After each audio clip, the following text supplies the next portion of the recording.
Hey, salut, tire-toi une bûche. Pardon? Bah oui, prends-toi une chaise, rejoins-nous. On a des choses à te raconter. Saison 3, épisode 6. Hey, t'as-tu visité la ville de Québec? Un podcast de Destination Canada. Si vous pensez retrouver dans la ville de Québec la même atmosphère qu'à Montréal, pas du tout. 2 villes, 2 ambiances. Ici, on se laisse prendre au charme de la plus ancienne ville francophone et la seule ville fortifiée d'Amérique du Nord. La ville de Québec, dans la province du Québec, n'est qu'à 7h15 de vol direct depuis Paris. La capitale de la province du Québec a su allier le charme européen et le dynamisme nord-américain en offrant une expérience authentiquement québécoise. Elle est petite mais animée et offre des panoramas naturels grandioses qui en font une formidable porte d'entrée vers les régions maritimes. Oui, et dans un rayon de moins d'1 heure autour de Québec, vous pouvez vous retrouver en pleine forêt ou observer les baleines dans le fleuve Saint-Laurent. Mon coup de cœur nature au nord de la ville, c'est le parc de la Jacques-Cartier pour profiter de la faune, pratiquer des activités en plein air pour tous les goûts et tous les niveaux, comme descendre des rapides en été et faire de la raquette en hiver. Dans cet épisode, on vous partage nos incontournables, les pépites secrètes et les temps forts de cette ville. On aura avec nous un des habitants, Arnaud, un chef cuisinier français installé à Québec depuis une dizaine d'années. On retrouve aussi notre ami Sébastien en fin d'épisode pour parler des liens entre la ville de Québec et les communautés autochtones. Comme d'habitude, vous trouvez tous les liens utiles dans la description du podcast.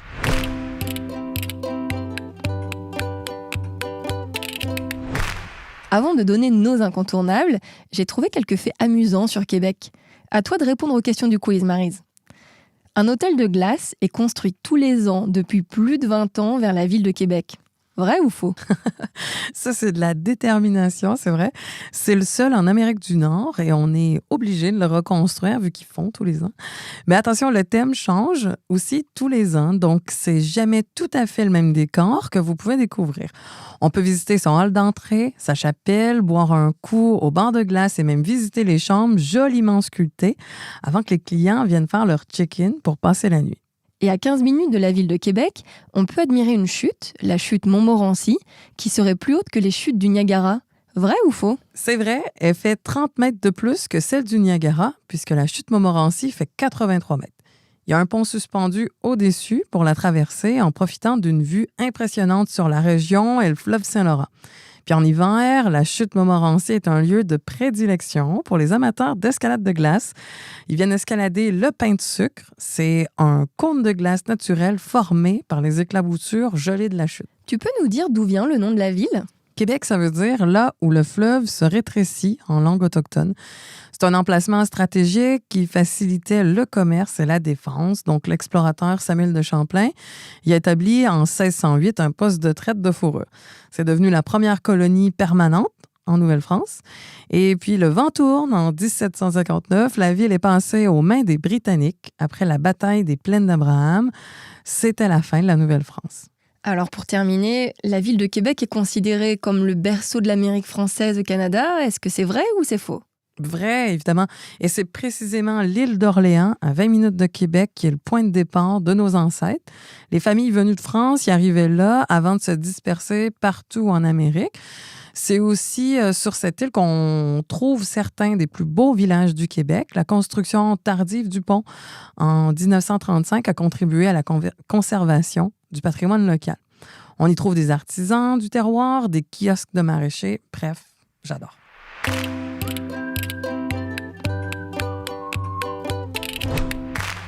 Pour se rendre à la ville de Québec, les Français bénéficient d'un vol direct depuis Paris en saison estivale avec les compagnies aériennes Air France et Air Transat.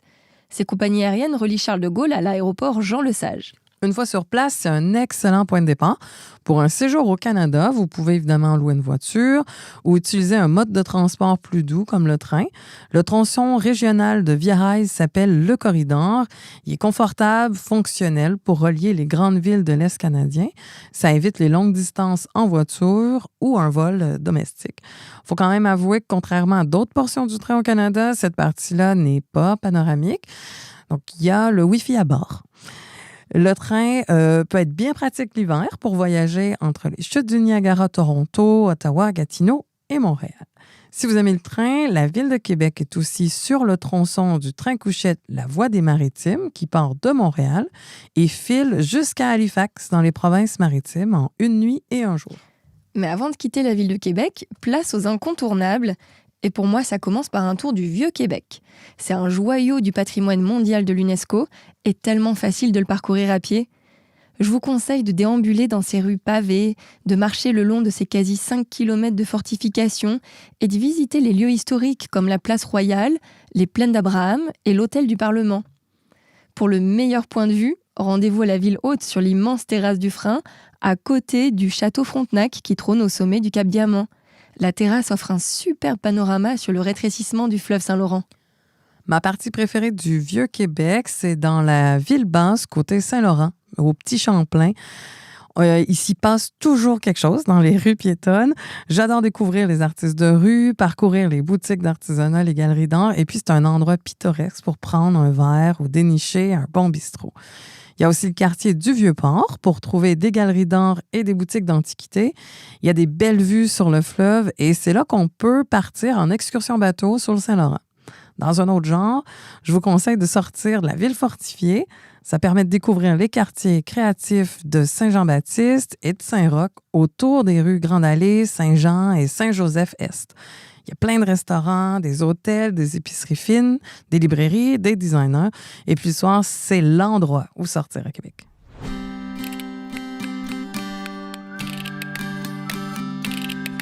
Pour vivre la ville au plus près des habitants, qui mieux que des Français installés depuis plus d'1 an pour nous en parler? Dans cette 3e saison de Tire-toi une bûche, ils sont nos experts. Pour découvrir la ville de Québec, on a rencontré Arnaud Marchand. Il est chef cuisinier et installé à Québec depuis 14 ans. Bonjour Arnaud. Salut.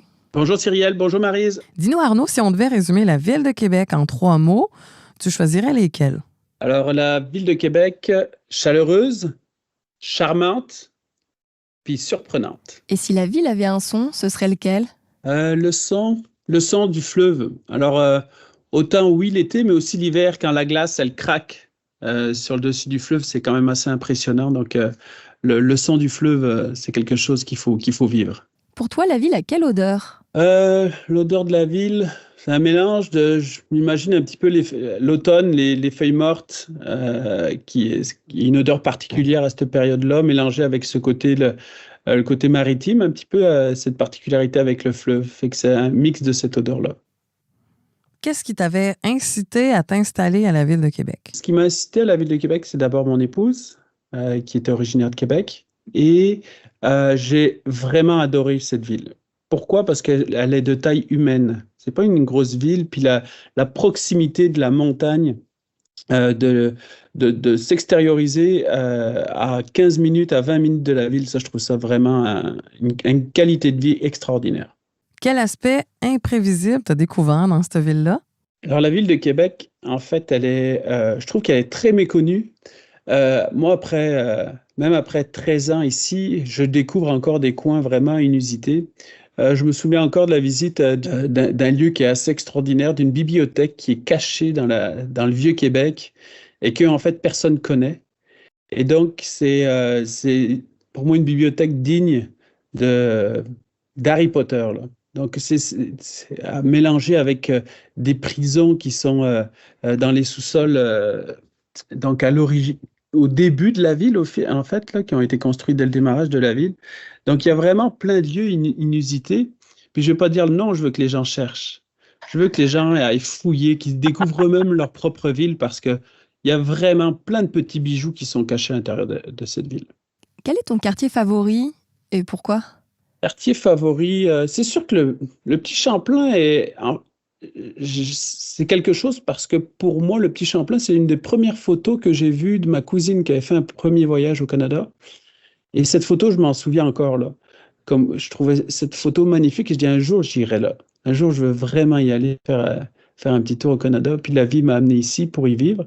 Puis le Petit Champlain, là, même si j'habite à 20 minutes de Québec, ça ne me dérange pas de me prendre une chambre avec les enfants à un moment donné, avec mon épouse, puis d'aller se promener là, dans le quartier du Vieux-Québec, Petit Champlain. Puis la ville est tout le temps belle à découvrir et à redécouvrir, été comme hiver. Hiver aussi, là, il y a quelque chose de magique qui se passe dans ces quartiers-là.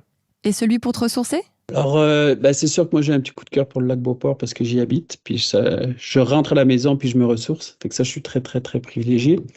Sinon, on est entouré de la région de Portneuf. Je trouve que la région de Portneuf, elle aussi est méconnue, puis regorge de beaucoup, beaucoup de surprises, que ce soit autant au niveau de gourmandise, et puis autant au niveau aussi de sa richesse, au niveau de tout ce qui...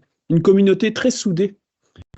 Puis cette région fait partie d'un des greniers du Québec, justement, là, avec beaucoup de producteurs. On connaît le maïs de Neuville, mais il y a beaucoup de choses à y découvrir.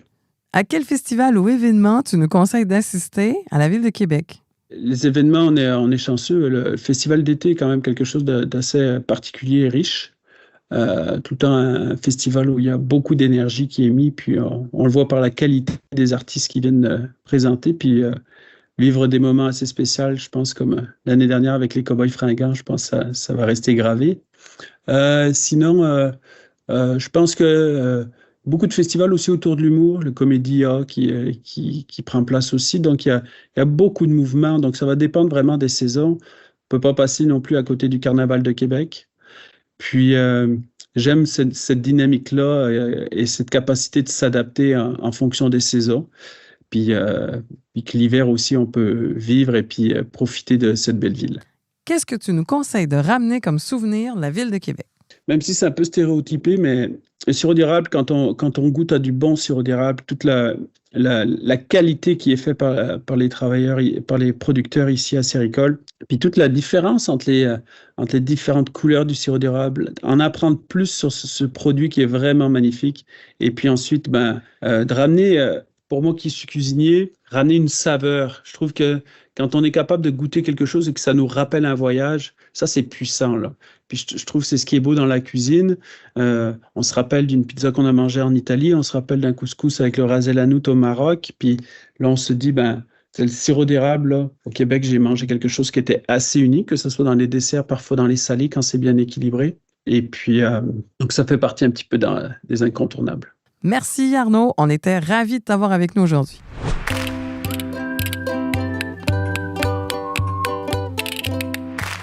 On aime la Ville de Québec pour sa chaleur humaine. Alors pour la vivre à fond, quel temps fort tu recommandes, Maryse?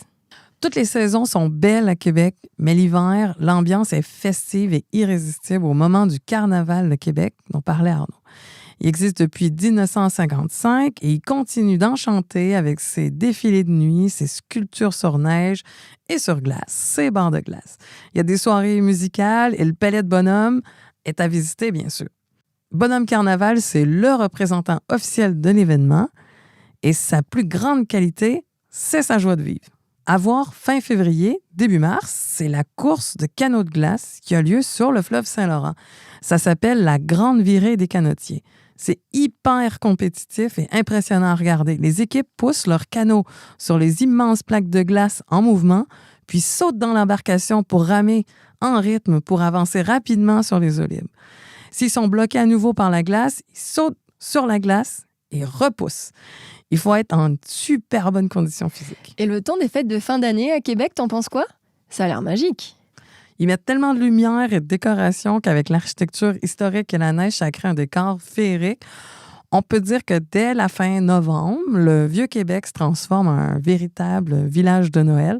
Mais la magie opère aussi si vous êtes à la Ville de Québec pour la Saint-Jean-Baptiste le 24 juin. C'est là que les festivités de fierté francophone sont les plus impressionnantes. En plus, c'est suivi du Festival d'été de Québec sur les plaines d'Abraham. Là, il y a plus de 1000 artistes internationaux et 300 spectacles. C'est de la folie. Mais si on reste dans le côté folklorique, début août, il faut assister aux Fêtes de la Nouvelle-France. C'est un événement historique et gastronomique qui fait revivre les origines françaises de Québec et vous transporte au 17-18e siècle en costume d'époque. Et côté sport, qu'est-ce qu'on peut voir à la Ville de Québec? Je recommande d'aller voir l'équipe de hockey sur glace, phare de la région, les Remparts. C'est le niveau juste avant la Ligue nationale, mais ça vaut vraiment le coup d'œil.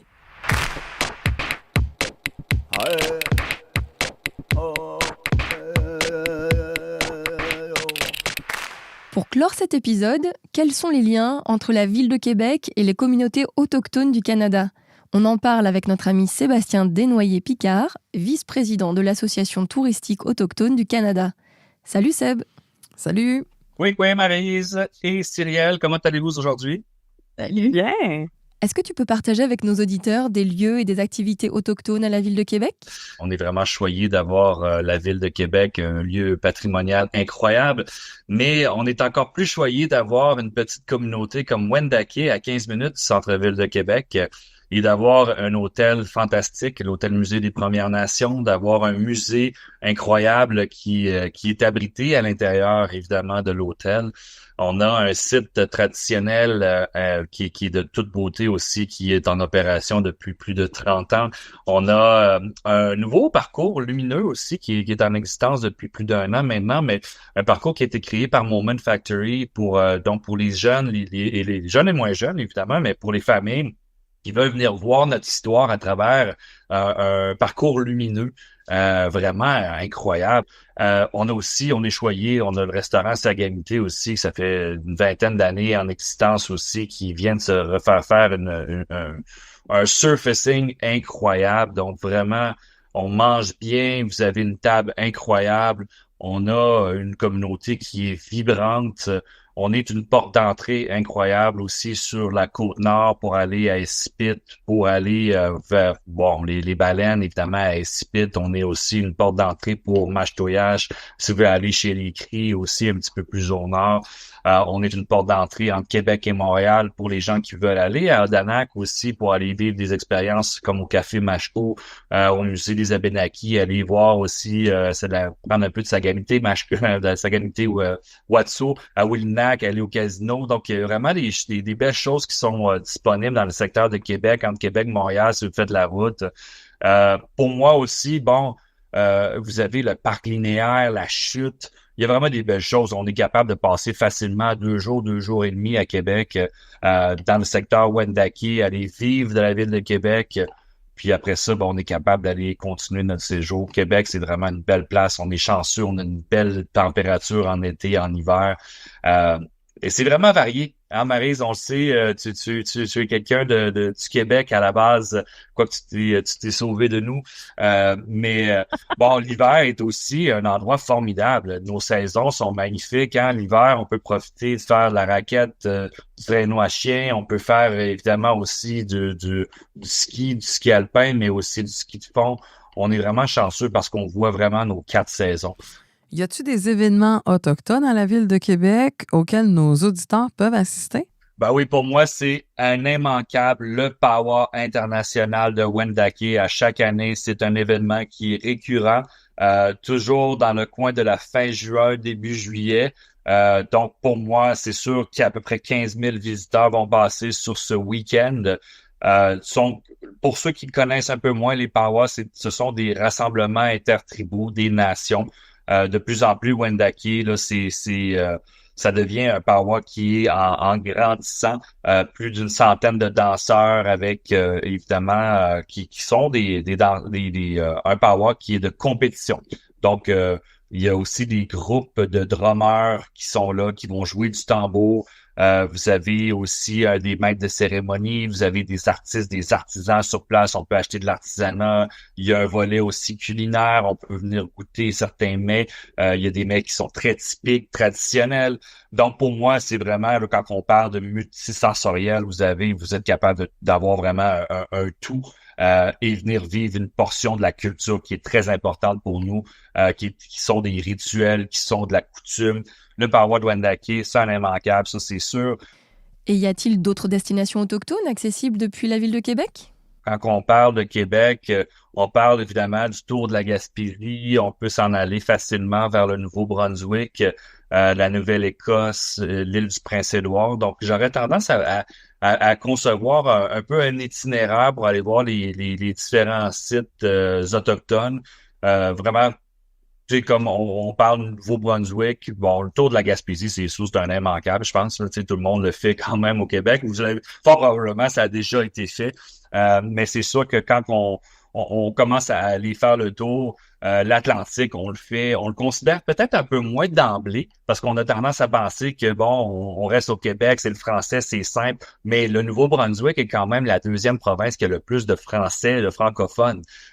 Donc, si jamais vous voulez le considérer parce que vous croyez que la langue est peut-être un enjeu pour vous, ben c'est clair que je vous conseille facilement le français, le Nouveau-Brunswick comme deuxième emplacement à aller visiter.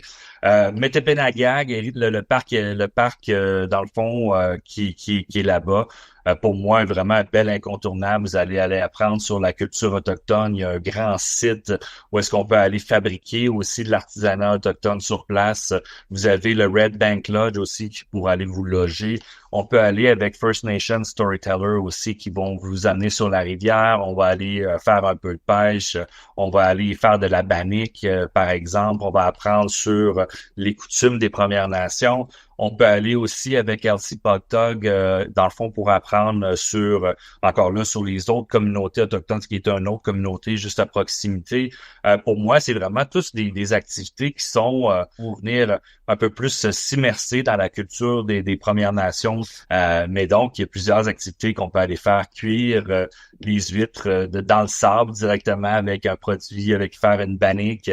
Merci Seb. Ben oui, merci à vous autres. Je vous invite d'ailleurs à aller voir les sites des différentes associations provinciales pour aussi en apprendre davantage sur les différents produits, des expériences touristiques autochtones disponibles. Le podcast Tire-toi une bûche est fini pour aujourd'hui. Merci pour votre écoute. On espère que cet épisode vous a plu. On vous a encore parlé de beaucoup de choses, alors cliquez sur tous les liens utiles qu'on a pu vous mettre en description de l'épisode et planifiez votre voyage au Canada. Si vous avez aimé, abonnez-vous à notre podcast sur les plateformes comme Castbox ou Apple Podcast et notez-le. Continuez à nous laisser vos commentaires et puis surtout, parlez-en autour de vous. Merci et à la prochaine.